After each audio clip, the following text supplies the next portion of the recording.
आता पूर्ण 165 उमेदवार सगळ्या जवळजवळ 100 उमेदवारांना ऑलरेडी दिलेले आहेत. त्याच्यात मग सक्षमता कोण आहे? कोणीही कार्यकर्ते संभ्रमात नाहीत. त्यांचा गैरसमज असेल त्याच्यातून तेच बोलले असतील. सर्व पक्षात या इलेक्शनच्या काळात असे नको ते फालतू आरोप होत असतात. त्याला मी स्वतः बसलेला इथे.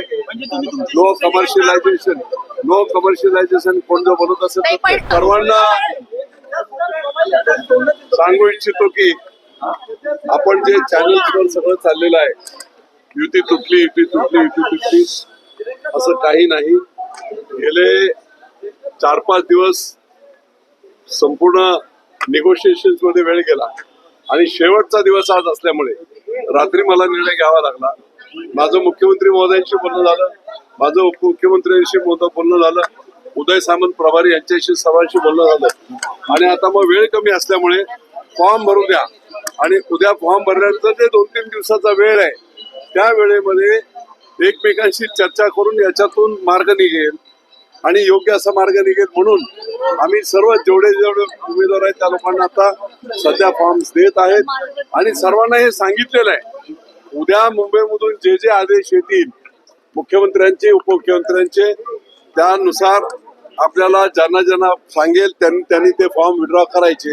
युती तुटलेली नाही. किती उमेदवारांना फॉर्म नाही आता पूर्ण 165 उमेदवार सगळ्या जवळजवळ 100 उमेदवारांना ऑलरेडी दिलेले आहेत. त्याच्यात मग सक्षमता कोण आहे? मग ते कदाचित असं होईल की एखादा आमचा सक्षम जास्त चांगला असेल, एखादा तिकडचा कमजोर असेल तर मग ऍडजस्टमेंट करून मुख्यमंत्री आणि उपमुख्यमंत्री आणि उदय सामंत हे निर्णय घेतील. युती तुटलेली नाही. सामंजस्यपणे वेळ कमी असल्यामुळे त्याच्यातून मार्ग काढण्यासाठी हा पर्याय केला.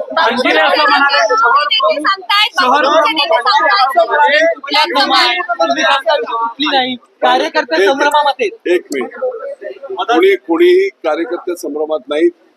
त्यांचा गैरसमज असेल त्याच्यातून तेच बोलले असतील. परंतु निश्चितपणे मी आता ते महानगरचे प्रमुख आहेत नाना भानगिरे बोलले त्यांना पूर्ण हे नाही. मी आता नेता म्हणून बोलतोय. मला मुख्यमंत्री आणि उपमुख्यमंत्र्यांनी मला पाठवलंय. 5 दिवस मी इथे आहे. त्यामुळे आपल्याला सांगतो युती तुटलेली नाही. उद्या मुख्यमंत्री उपमुख्यमंत्री हे सगळे बसून योग्य जे उमेदवार असतील ते एकमेकांची उमेदवारी करून पूर्णपणे कसं जिंकता येईल त्या पद्धतीने सर्व निर्णय.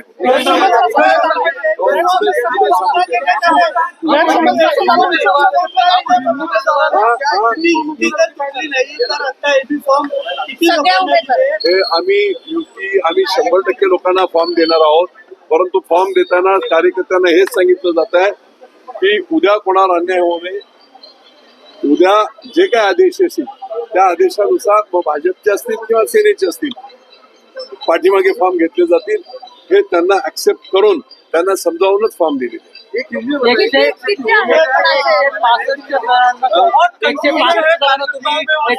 असं सांगताय की मला युतीकडून केवळ 15-16 जागा दिल्या जातात.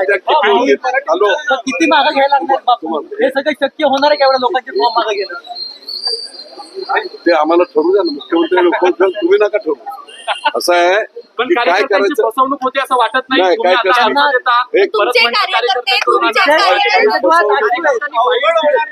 पेक्षा जास्त कार्यकर्ते इथे मीडिया समोर बोलले की आमच्यावर अन्याय होतोय आणि आम्हाला एकतर दुसरं कमर्शियल सगळं सुरू आहे असा आरोप झाला. कोण तुमच्या इथे